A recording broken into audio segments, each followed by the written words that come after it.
Hello and welcome to Gear Gyan with me, Sahil Jagtiani. I'm joined by Shantanu Chakravorty and we're going to be discussing guitars below 10,000 rupees, semi-acoustic guitars made in China, branded in India. There are three brands we're looking at: Granada, Motif and Procraft. So let's get to it. Let's start with your guitar. So this is a Granada medium-sized acoustic, which features a spruce top, an Ockerman back and sides. The neck seems to be made of the same wood. Okay. As well, and the fretboard is made of Kapokali. What? Yeah, never heard of it before. Kabukhali. Yeah, I like it. Okay, so I have the Motif that's got basswood, basswood, tomato, whatever you want to call it.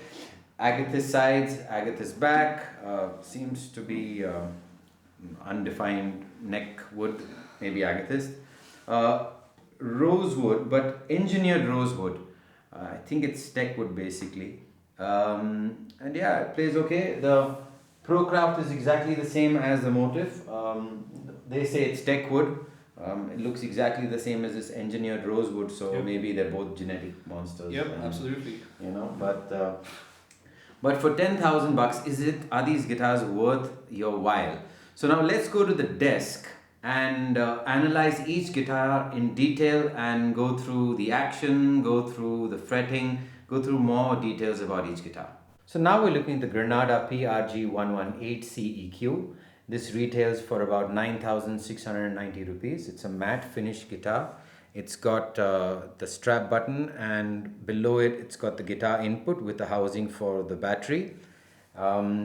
The bridge is made from a wood called Kabukali. It's again a plastic saddle. There's a preamp with equalization and a tuner. The fretboard again is made of the same material as the bridge, Kabukali, and the frets are medium jumbo size fret wire, and it's not been leveled, it's not been rounded at all. The edges are very, very sharp on this guitar, and the nut again looks like a plastic nut. The tuners, medium responsive, not very, very good, definitely upgradable. Cheap Chinese tuners, definitely not a plus point. So on the back of this guitar, the wood is Ockerman, as well as on the sides. There's an unspecified material for the neck, but the matte finish is just beautiful on this. So the nut width on this guitar is 1.67 inches, and at the 12th fret, it's 2.07. Let's check the frets, see if they're leveled.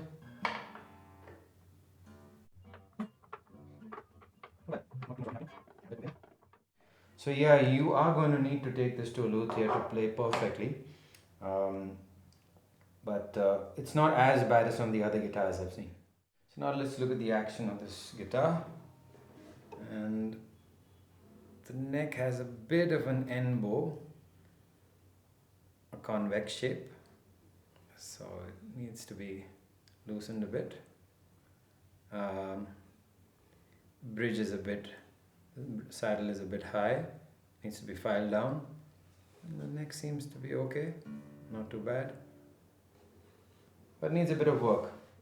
So now we're looking at the Motif 39-inch OEM offering. It's a semi-acoustic guitar with the guitar input below the guitar strap button. It's got a housing for the 9-volt battery, an engineered rosewood bridge with the cheap plastic saddle, the Bellcat 4-band EQ preamp along with the tuner, bronze strings, engineered rosewood fretboard, medium jumbo size frets, plastic nut, not so responsive tuners, definitely can be changed up. So it's got an Agathis back, Agathis sides, and an unspecified neck material. Let's look at the nut width. It's 1.66 on this guitar, and at the 12th fret, the width is 2.12. Let's check the frets, how well they're leveled. So as you can see, you need to take this guitar to luthier to be leveled out in order to play it perfectly. And there seems to be a bit of a U-bow on this. It's not totally unplayable, but can be reduced. The nut's not properly cut, and the bridge seems to be a bit high as well. So now we're looking at the 41-inch motif offering. This semi-acoustic guitar has the guitar jack input at the back below the strap button. There's also a section to place the 9-volt battery. It's got a basswood top, which they say is seasoned for better resonance. There's a engineered rosewood bridge, flimsy plastic saddle, and the Bellcat 4-band EQ along with tuner over there. It's rosewood engineered fretboard and fret seam medium, plastic nut. Not so responsive tuners, definitely are those Chinese tuners and can be replaced. So it's got an agathis back, agathis sides, unmentioned material in terms of the neck, and it sells for 7,500 on the Soundglitz website. The nut width on this guitar is 1.67, and at the 12th fret, the width is 2.06. Let's check the frets.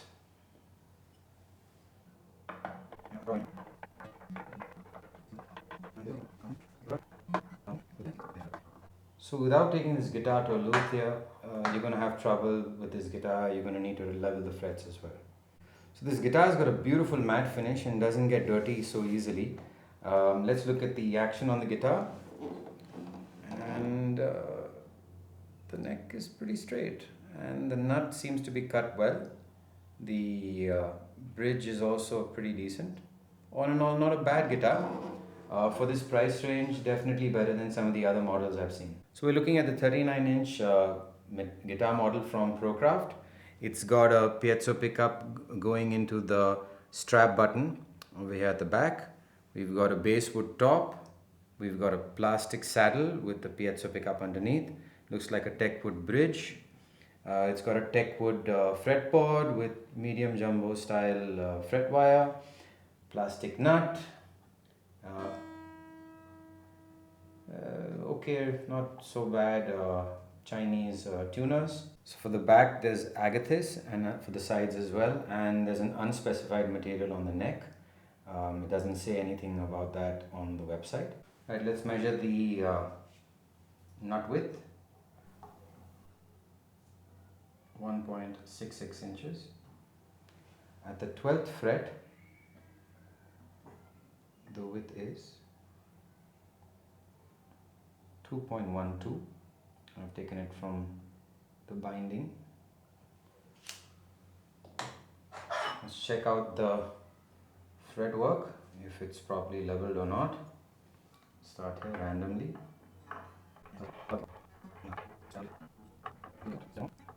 So the entire fretboard doesn't seem to be leveled properly. You're going to need, if you buy this guitar, you're going to need to take it to a luthier.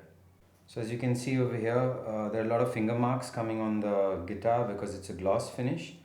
You're going to need to keep a cloth in your bag for this guitar because every time you play it or you touch it, there are going to be marks on the top. Now let's look at the action.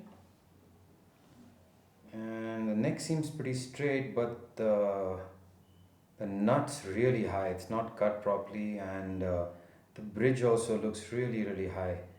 So again, without any luthier work, I don't think this guitar is going to be super playable. I mean, you can get by, but I don't think it's top of the line. So now you've seen every one of the guitars on the bench, and we've gone through the specs in detail with you. So in order to play this guitar or any of these guitars like Superman, you're going to need a Lex luthier. Totally stole that joke from me. So Shantanu, please run us through each of these guitars, and I'm going to plug him into my Boss Katana 100 watts in the acoustic amp setting, no effects added, and let's go for it.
the guitars plugged in, and you've seen the specs on each of these guitars.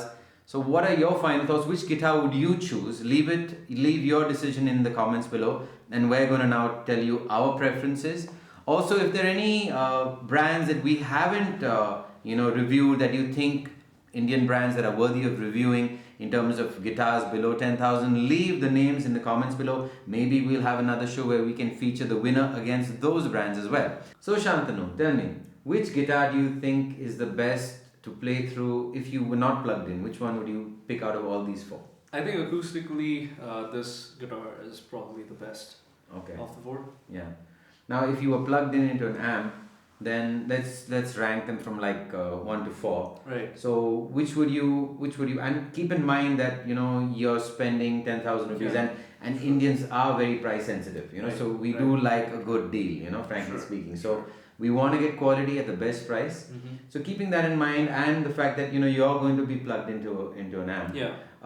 Which guitar would you rate as being, let's say, the least favorite? That would have to also be this. Wow. So it's the best acoustically and the worst semi-acoustically, yeah?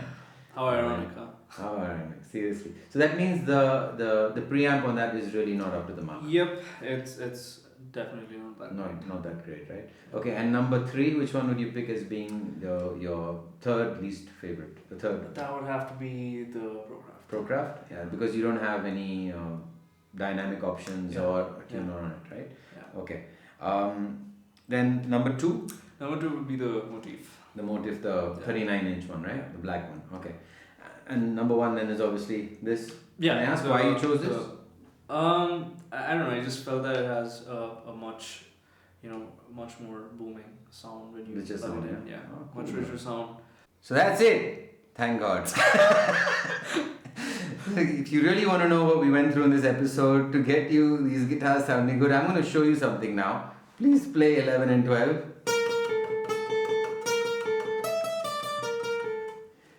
If that's not buzzing, I have no idea what is. Check this out.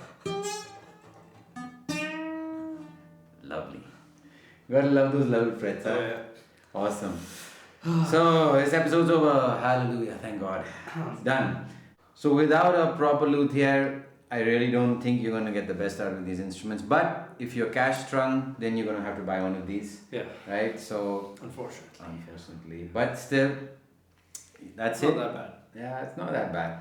The preamps are good. Sounded good in certain places. And I hope you've enjoyed this episode as much as we have not.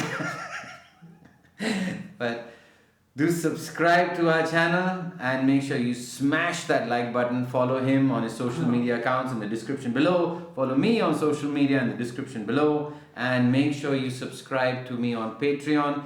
Every bit helps. It allows us to make videos that are not biased, that are true to you. And be sure to stick around for many more videos to come in the future. Keep on rocking.